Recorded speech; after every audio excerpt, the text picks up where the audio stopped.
நிறைய பேர் மேஷராசி என்பவர்களுக்கு எப்படி இருக்க போகுது சார், எப்படி இருக்க போகுதுன்னு கேட்டுகிட்டே இருக்கீங்க. ஒவ்வொருத்தரும் ராஜ வாழ்க்கை, சிரிப்போ சிரிப்பு, மகிழ்ச்சியோ மகிழ்ச்சி, இனிமேல் அடிக்க போகுது ஜாக்பாட்னு சொல்லுவாங்க. ஆனால் உங்களோட மனசில் இருக்கிறது கமாண்டில் அப்படியே கழுவி ஊற்றிருப்பீங்க.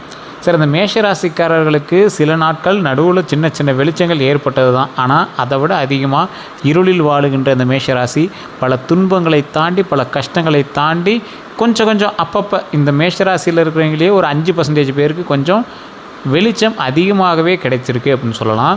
அது மட்டும் இல்லாமல் வரக்கூடிய நாட்களில் சில முக்கியமான விஷயங்கள் உங்களுக்கு நடக்க இருக்குது. அந்த விஷயங்கள் என்னென்ன, அதில் நீங்கள் எப்படி இருக்க போகிறீங்க அப்படிங்கிறத நம்ம இந்த வீடியோவில் பார்க்க போகிறோம். மேஷராசிக்காரர்களுக்கு ஏப்ரல் மாதம் நிலவக்கூடிய கிரக நிலையின் அடிப்படையில் ஏற்ற இறக்கமாக இருக்கக்கூடிய பலன்கள் உங்களுக்கு கண்டிப்பாக இருக்குதுங்க. மாதத்தில் முதல் பகுதியில் அதிக அலைச்சல், டென்ஷன், எதிர்பாராத விரயம் அப்படிங்கிற மாதிரி நிறைய விஷயங்கள் இருந்தாலும் ஏப்ரல் மாதத்தில் 2ஆம் பாதியிலிருந்து உங்களுடைய செல்வாக்கு, மரியாதையும் கண்டிப்பாக அதிகரிக்கும்.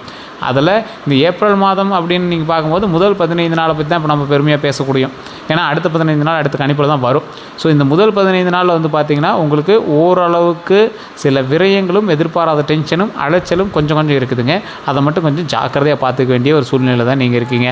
அதே மாதிரி இந்த மாதத்தில் மேஷராசிக்காரர்களுக்கு குடும்பம், திருமணம், பொருளாதாரம், வேலை, அப்புறம் தொழில், இப்படி இருக்கக்கூடிய எல்லா ராசிக்குமே இப்படி இருக்கக்கூடிய எல்லா வகையான பலன்களையும் நாம் இந்த வீடியோவில் பார்க்க போகிறோம். கொஞ்சம் பொறுமையாகவும் நிதானமாகவும் பாருங்கள். கிரக பயிற்சி உட்பட உங்களுக்கு புரிகிற மாதிரி எப்படி இருந்தால் எப்படி இருக்க போகுது, இந்த காலகட்டத்தில் நீங்கள் என்ன பண்ணாலும் இப்படி தான் இருக்குமா, இல்லை ஏதாவது ஒரு மாற்றங்கள் இருக்குதா, உங்களோட வாழ்க்கையில் வெளிச்சம் வருதா, தான் மீண்டும் துபாய்க்கே போகலாமா, அந்த மாதிரிங்கிற மாதிரி தான் உங்களுடைய விஷயத்தை டீட்டெயில்டாக சொல்ல போகிறேன். ஸோ வீடியோவை ஸ்கிப் பண்ணாமல் பாருங்கள்.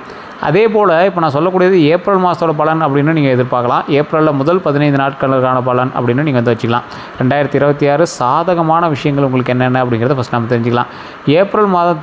இந்த ஏப்ரல் மாதம் வந்து துவங்குவதற்கு முன்பாகவே வந்து பார்த்திங்கன்னா ராசியிலேயே சுக்கிரன் வந்து சஞ்சரிப்பது மேஷராசிகளுக்கு கடந்த சில வாரங்களாக இருந்து வந்ததுங்க. வீண் செலவுகள் வந்து குறையும். அதாவது சுக்கிரன் சஞ்சரிப்பது அப்படின்னா வண்டி வாகனங்கள் வாங்கலாம், வண்டி வாங்கக்கூடிய யோகம் அமையும். அதே மாதிரி எதிர்பாலினத்தவருடைய ஈர்ப்புகள் அதிகமாக கிடைக்கும். எதிர்பாலினத்தவர் மூலமாக பல நன்மைகள் ஏற்படும். அதே போல் எதிர்பாலினத்தவர் உங்களுக்கு தோழராகவோ தோழியாகவோ உங்களுக்கு வந்து கொஞ்சம் அதிகமாக கிடைக்க ஆரம்பிப்பாங்க.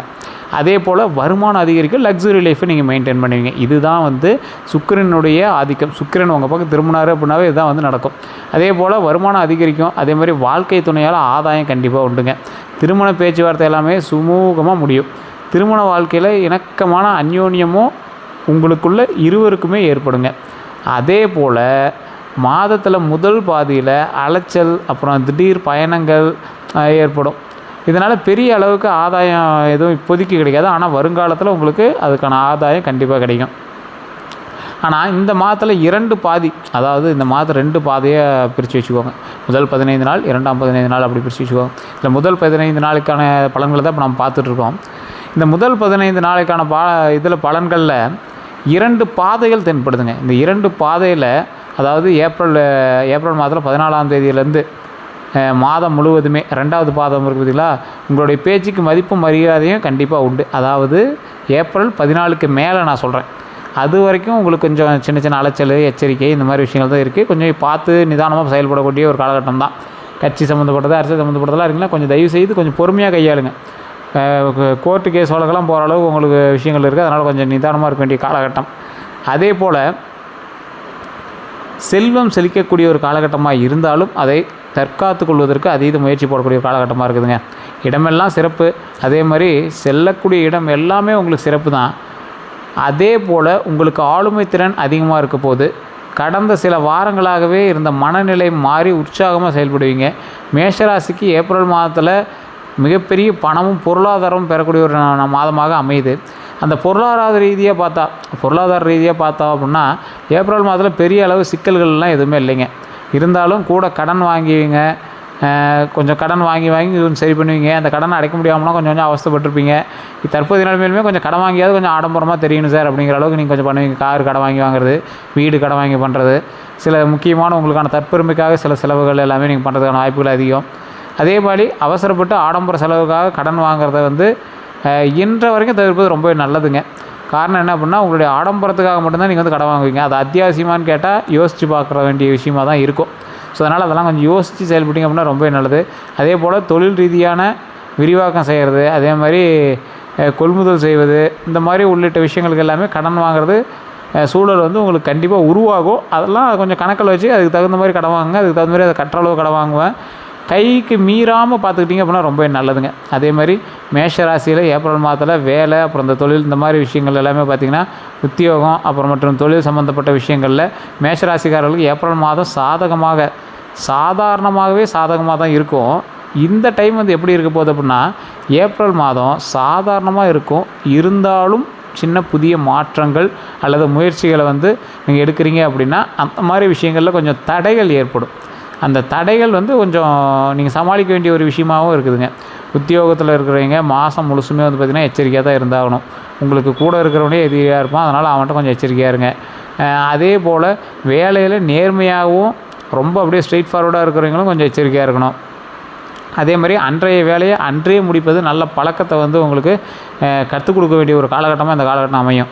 ஏன் நீ அந்த டைம்லேயே பண்ணி தான் உனக்கு செட் ஆகிருக்குமே அப்படின்னு கடவுளே கற்றுக் கொடுக்கும். ஸோ அந்த மாதிரி சம்மந்தப்பட்ட சில விஷயங்களில் எந்த சிக்கலும் ஏற்படாமல் கொஞ்சம் நிதானமாக பொறுமையாக யோசித்து செயல்பட்டீங்க அப்படின்னா ரொம்பவே நல்லதுங்க. அதே போல் நீங்கள் இந்த மேஷராசிக்காரர்கள் எதில் கவனமாக இருக்கணும்? 2026 உங்களுக்கு ஓரளவுக்கு தான் சொல்லியிருப்பாங்க. 2026 ஒரு சிலர் வந்து ஜாக்பாட் அடிக்குது அதுன்னு சொல்லியிருப்பாங்க. ஆனால் மீதி ஆட்கள்லாம் கொஞ்சம் எச்சரிக்கையாக இருக்கணும் அப்படின்னு சொல்லியிருப்பாங்க. இப்போ இந்த மேஷராசிக்காரர்கள் ஏப்ரல் மாதத்தில் எப்படி இருக்கணும்? உங்கள் ராசி அதிபதியான செவ்வாய் ஏப்ரல் மாதத்தில் 3ஆம் தேதியிலேருந்து 12ஆம் தேதி வரைக்கும் வீட்டில் மறைவதால் 3ஆம் தேதியிலேருந்து 12ஆம் தேதி வரைக்கும் உங்களுடைய வீட்டில் செவ்வாய் வந்து ஏப்ரல் மாதத்தில் மறையிறதுனால எதிர்பார்ப்பு சில விஷயங்கள் வந்து நிறைவேறாமல் போகலாம். நீங்கள் ரொம்ப எதிர்பார்த்துருப்பீங்களா இந்த டைமுக்குள்ளே இது நடந்துருக்கணும் அப்படின்னா எதிர்பார்த்தீங்கன்னா அதெல்லாம் கொஞ்சம் அப்படியே கொஞ்சம் இழுபறியாக தான் இருக்கும். அலைச்சல், அப்புறம் இழுபறி, இந்த மாதிரி விஷயங்கள்லாம் உங்களுக்கு இருக்கும். கொஞ்சம் பொறுமையாக தான் நிதானமாக தான் இருந்தாகணுங்க. சாதாரணமாக நடக்கக்கூடிய சில விஷயங்கள் கூட குழப்பத்தை ஏற்படுத்தி அதில் சில தடைகளை ஏற்படுத்தி தாமதமாகி அப்புறமேட்டு தான் முடிவு வந்து சூழல் வந்து ஏற்படும்.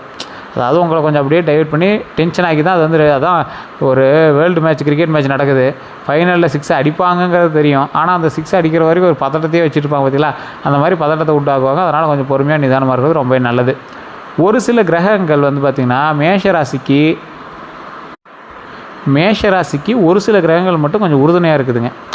அது எந்த கிரகம் அப்படின்னா உங்களோட தனிப்பட்ட ஜாதகம் தான் சொல்ல முடியும். ஒரு சில கிரகங்கள் மேஷராசிக்கு மாதம் முழுவதுமாகவே சாதகமாக இருக்கிறதுனால பெரிய அளவுக்கு பாதிப்புகள், அப்புறம் நஷ்டம், இதெல்லாம் வந்து எதுவுமே ஏற்படாது. குடும்ப திருமண வாழ்க்கை மகிழ்ச்சியாக இருக்கிறது, இந்த மாதிரி எல்லா விஷயங்களுமே வந்து உங்களுக்கு வந்து நன்மையாகவே நடக்க இருக்குது. அதே மாதிரி வேலையிலையும் கொஞ்சம் கவனமாக இருக்கணும். இல்லை சார் எங்களுக்கு ஒன்றும் இந்த தெரியலையே அப்படிங்கிறவங்க சில கிரகங்களும் உங்களுக்கு சாதகமாக தான் இருக்குது. இப்போ நான் சொன்னது எல்லாருக்குமே நடக்குமா அப்படின்னு கேட்டால் பாதி பேருக்கு தான் நடக்கும். காரணம் என்ன அப்படின்னு பார்த்தீங்கன்னா, ராசியில் மட்டும்தான் நீங்கள் எல்லாமே சேம் உள்ள நட்சத்திரம் இருக்குது, தசாபுத்தி இருக்குது, அதே போல் நிறையா விஷயங்கள் இருக்குது. அதெல்லாம் பார்க்கும்போது அதுக்கு தகுந்த மாதிரி தான் வந்து உங்களை கால்குலேட் பண்ணுவாங்க. ஸோ அதனால் உங்களுடைய பிறந்த தேதி, பிறந்த நேரம், பிறந்த ஊர், இதை 3ஐயும் வந்து கீழே கொடுத்துருக்க வாட்ஸ்அப் நம்பருக்கு அனுப்புங்க. இல்லைனா ஃபோன் பண்ணுங்கள். ஃபோன் பண்ணி நீங்கள் சொன்னீங்க அப்படின்னாவே A to Z உங்களுக்கு வந்து கம்ப்ளீட்டாக சொல்லிடுவாங்க. எதுவாக இருந்தாலும் யோசித்து செயல்பட்டால் நல்லது. இல்லை சார் நாங்கள் லோக்கல்லே ஜாதகம் பார்த்துக்கிறோம் அப்படின்னா ஓகே, ஒன்றும் ப்ராப்ளம் இல்லை. கீழே கொடுத்துருக்க நம்பர் பிரபலமான ஜோதிடருடைய நம்பர் தான்.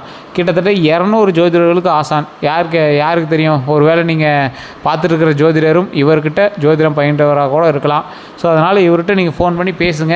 உங்களுடைய பிறந்த தேதி, பிறந்த நேரம், பிறந்த ஒரு சொல்லுங்கள். வெளிநாட்டு மக்களாக இருந்தீங்க அப்படின்னா வாட்ஸ்அப் மூலமாக அனுப்புங்க. எல்லா தகவல்களும் உங்களுக்கு செக் பண்ணி கம்ப்ளீட்டாக ஃபோன் மூலமாகவே சொல்லிடுவார். ஒரு டைம் நீங்கள் பார்த்துட்டீங்க அப்படின்னா நீங்கள் அடிக்ட் ஆகிடுவீங்க. ஏன்னா அந்தளவுக்கு அக்யூரேட்டாக இருக்கும். அடுத்து என்ன பண்ணுங்கிறது ஃபுல்லாகவே கேட்டு நீங்கள் பண்ண ஆரம்பிப்பீங்க. ஏன்னா அவர் அந்தளவுக்கு ஒரு பிரபலமான ஜோதிடர்.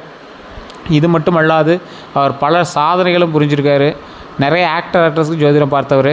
ஸோ இந்த மேஷராசி அன்பர்கள், மேஷராசினா அவரோட ஃபேவரட்னு சொல்லலாம். அப்படியே அக்குவேர் அணிவராக சொல்லுவார். அப்படி அந்தளவுக்கு வந்து அக்யூரேட்டாக இருக்கக்கூடிய ஒரு ஜோதிடரோட நம்பர் தான் நான் கொடுத்துருக்கேன். நிறைய விஷயங்களில் நீங்கள் யோசிக்காமல் செயல்படுறீங்க அப்படின்னா தயவுசெய்து இந்த டைம் எல்லாமே யோசித்து செயல்படுங்க. கடன் வாங்குறத கொஞ்சம் தவிர்ப்பது நல்லது. கடன் வாங்கிய கடனை அடைப்பதற்கு சில ஸ்டெப்புகள் எடுக்கிறீங்க அப்படின்னா அந்த ஸ்டெப்பை கொஞ்சம் இறுக்கி பிடிச்சிடுங்க. அது கண்டிப்பாக நன்மையாக முடியும். தொழில் ரீதியான முன்னேற்றம் உண்டு, கல்வியில் முன்னேற்றம் உண்டு, எல்லா விஷயத்துலையுமே நன்மை இருக்கக்கூடிய ஒரு காலகட்டம் அப்படிங்கிறதுனால கொஞ்சம் நிதானமாக பண்ணிங்க அப்படின்னா ரொம்ப நல்லது. கூட வேலை பார்க்குறவங்க கொஞ்சம் எச்சரிக்கையாக இருங்க. உங்களுக்கு கீழே வேலை பார்க்குறவங்க எச்சரிக்கையாக இருங்க. நீங்கள் வேலைக்கு வச்சுருக்கீங்க அப்படின்னா சில முக்கியமான விஷயத்தெல்லாம் எங்கிட்ட கொஞ்சம் கரெக்டாக மெயின்டைன் பண்ணுங்கள். மற்றபடி உங்களோட பார்ட்னர்ஸ்கிட்ட நீங்கள் தொழில் ரீதியான விஷயங்களை கொஞ்சம் கரெக்டாக மெயின்டைன் பண்ணுங்கள். மற்றபடி லாபகரமான விஷயங்கள் பல விஷயங்கள் உண்டு. வேறு ஏதாவது உங்களுக்கு கருத்துக்கள் இருக்குது அப்படின்னா மறக்காம கமெண்ட் செக்ஷனில் பதிவிடுங்க. இதுவரை நம்ம சேனலை சப்ஸ்கிரைப் பண்ணாமல் இருந்தால் சப்ஸ்கிரைப் பண்ணிக்கோங்க. பக்கத்தில் பெல் பட்டன் மறக்காம ப்ரெஸ் பண்ணிக்கோங்க. நிறைய பேர் யூடியூப் சேனலில் பார்த்துட்ருக்கீங்க, சப்ஸ்கிரைப் பண்ணாமல் பார்த்துட்ருக்கீங்க. கண்டிப்பாக சப்ஸ்கிரைப் பண்ணிட்டு கீழே இருக்கக்கூடிய பெல் ஐக்கானை ப்ரெஸ் பண்ணி அதில் ஆல் அப்படி கிளிக் பண்ணிக்கோங்க. ஃபேஸ்புக்கில் பார்த்துட்டீங்க அப்படின்னா ஸ்க்ரீன்லேயே நம்பர் ஓடிட்டுருங்க. அந்த நம்பருக்கு நீங்கள் ஃபோன் பண்ணிங்க அப்படின்னா போதுமானது. அதே போல் கீழே டிஸ்கிரிப்ஷன்லேயும் நம்பர் கொடுத்துருக்கேன். வேறு ஏதாவது தகவல் உங்களுக்கு வேணும் அப்படின்னா ஜஸ்ட் கால் பண்ணுங்கள், கேட்டு தெரிஞ்சுக்கோங்க. அதே போல் கீழே ஒரு நம்பர் கொடுத்துருங்க பார்த்தீங்களா, அந்த நம்பருக்கே நீங்கள் ஃபோன் பண்ணி நீங்கள் பேசுங்க. உங்களுடைய கருத்துக்கள் எதுவாக இருந்தாலும் பேசுங்க.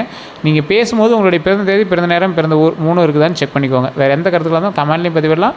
நீங்கள் டேரெக்டாக ஃபோன் பண்ணி பேச தெரிஞ்சிக்கலாம். எல்லோருமே